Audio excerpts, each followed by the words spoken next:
अब हम क्वेश्चन 2 करते हैं। क्वेश्चन 2 है right the coefficient of x square in each of the following. तो ये मैंने आपको ऑलरेडी स्टार्टिंग में बता दिया था, पर हम इसमें एक्स स्क्वायर का कोएफिशिएंट लिखना है। तो जो पार्ट वन है वो क्या है, 2 plus x square plus x.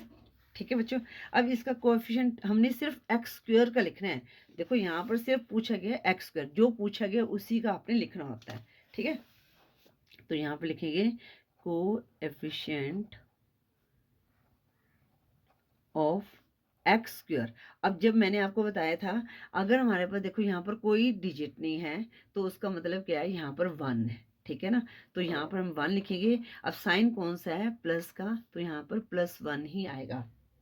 ठीक है, तो पार्ट 1 में कोएफिशिएंट क्या आ गया, एक्स स्क्वायर का 1 आ गया। ठीक है, अब पार्ट 2 हमें दिया गया है 2 minus x square plus x cube. अब यहाँ पर क्या एक्स स्क्वायर है, तो यहाँ पर कोएफिशिएंट क्या होगा, -1 होगा। यहाँ पर भी कोई डिजिट नहीं है तो यहाँ पर 1 मान लेते हैं, और पर इसके साथ साइन कौन सा है, माइनस का, तो ये -1 होगा।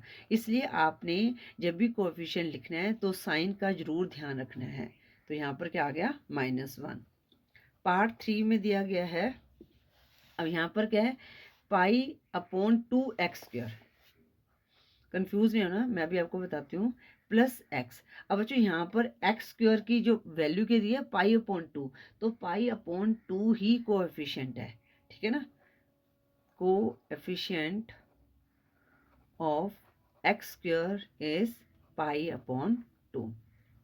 पार्ट 4 में क्या दिया है, √2x - 1। ठीक है, हाँ, √2x - 1। अब बच्चों यहाँ पर आप सोचोगे कि इसका जो है कोएफिशिएंट क्या होगा। ठीक है ना, यहाँ पर तो एक्स स्क्वायर दिया ही नहीं है, तो बच्चों यहाँ पर हम क्या मान लेंगे कि यहाँ पर अगर दिया नहीं है, देखो अगर दिया नहीं है तो इट मीन्स यहाँ पर क्या है, 0। ठीक है ना, तो यहाँ पर क्या है, 0x² है।